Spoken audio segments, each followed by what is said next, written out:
ओम श्री परमात्मने नमः. श्रीमद् भगवद गीता अध्याय 17. श्रद्धात्रय विभाग योग. अर्जुन म्हणाला, हे श्रीकृष्णा, जे श्रद्धायुक्त अंतकरणाचे आहेत पण शास्त्रविधी बरोबर न पाळता यजन करतात, त्यांची निष्ठा म्हणजे मनाची धारणा सात्विक, राजसी, तामस समजावयाची. श्री भगवान म्हणाले, प्राणीमात्राची श्रद्धा ज्याच्या त्याच्या स्वभावाप्रमाणे सात्विक, राजस आणि तामस अशी 3 प्रकारची असते, ती ऐक. हे अर्जुना, सर्वांची श्रद्धा ज्यांच्या त्यांच्या प्रकृती स्वभावानुसार बनलेली असते. मनुष्य हा श्रद्धाशीलच आहे. ज्याची जशी श्रद्धा असते त्याप्रमाणे तो बनत असतो. सात्विक वृत्तीचे लोक देवांची उपासना करतात. राजस लोक यक्ष राक्षसांची उपासना करतात आणि तामस लोक प्रेते व भूते खेते यांची पूजा करतात. जे लोक ढोंग आणि अहंपणा यांनी भरलेले भोग, वासना व आसक्ती या विकार बलाने अवश केलेले अविवेकी लोक शरीरातील पंचमहाभूतादी समूहाला, त्याचप्रमाणे अंतरंगात वास करणाऱ्या मलाही कष्ट देत देत शास्त्रविधीत न सांगितलेले असे घोर स्वरूपाचे तपाचरण करतात.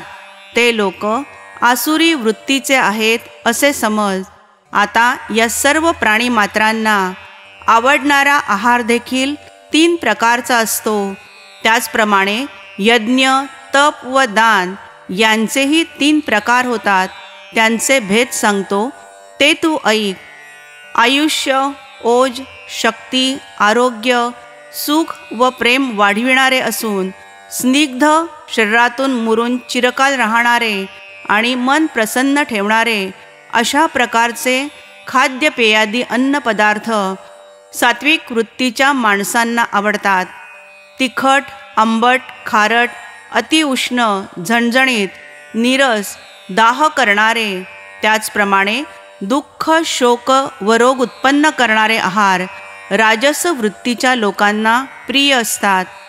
तामस वृत्तीच्या लोकांना आवडणारे अन्न एका प्रहराहून जास्त वेळ होऊन गेलेले, म्हणजे गार झालेले, नीरस, दुर्गंधयुक्त, रात्र उलटून शिळे झालेले, उष्टे तसेच अपवित्र असते. फलाची इच्छा न धरता यज्ञ करणे हे आपले कर्तव्य आहे असे समजून शांत मनाने जो शास्त्रविधीप्रमाणे यज्ञ केला जातो तो सात्विक यज्ञ होय. हे अर्जुना, फलावर दृष्टी ठेवून आणि आत्मप्रतिष्ठेकरिता जो यज्ञ केला जातो तो यज्ञ राजस समज. शास्त्रविधीला सोडून अन्न संतर्पण रहित, मंत्रहीन, दक्षिणा न देता केलेला व श्रद्धा नसताना केलेला असा जो यज्ञ, त्याला तामस यज्ञ म्हणतात. देव, ब्राह्मण, गुरु व विद्वज्जन यांचा आदर सत्कार करणे, शुचिरभूतपणा असणे, सरळपणे वागणे, ब्रह्मचर्य व अहिंसा याला शारीरिक तप म्हणतात. कोणाच्याही मनाला न लागणारे परंतु खरे, गोड आणि हिताचे भाषण करणे व स्वतःचा नियत अभ्यास करणे यांस वाचिक तप म्हणतात. मनाची प्रसन्नता, सौम्यता, मुनीप्रमाणे वृत्ती असणे, मनोनिग्रह असणे व शुद्ध भावना असणे यास मानसिक तप म्हणतात. फलाची अपेक्षा न ठेवता निष्काम वृत्तीच्या माणसांनी अत्यंत श्रद्धेने व योगयुक्त बुद्धीने हे त्रिविध तप आचरले म्हणजे त्याला सात्विक तप म्हणतात. आपला सत्कार व्हावा, आपणाला मान मिळावा, आपली लोकांनी पूजा करावी या हेतूने, त्याचप्रमाणे ढोंग माजविण्याच्या हेतूने जे तप आचरिले जाते त्याला ह्या लोकात राजस, अस्थिर व अनिश्चित तप म्हणतात. हेकटपणाने स्वतःला पीडाकारक किंवा दुसऱ्याचा नाश करण्याकरता जे तप केले जाते त्याला तामस तप म्हणतात.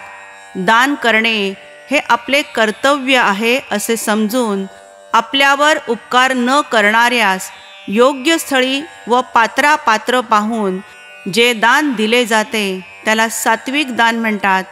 परंतु जे दान परतफेड होईल म्हणून किंवा पुन्हा त्याचे फळ मिळेल या अपेक्षेने दिले जाते आणि जे देताना मनाला क्लेश होतात ते राजस दान म्हटले जाते.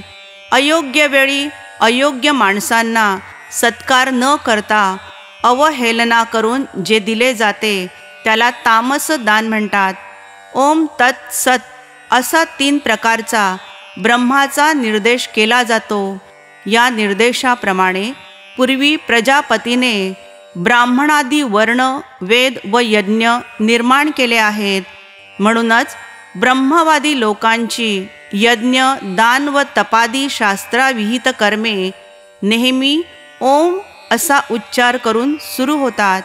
मोक्षार्थी लोकांकडून फलाची अपेक्षा न ठेवता यज्ञ, तप, दान इत्यादी कर्मे तत् या निर्देशाने केली जातात. हे पार्था, सत्य अस्तित्व आणि साधुत्व म्हणजे चांगुलपणा या अर्थी सत हा शब्द योजिला जातो.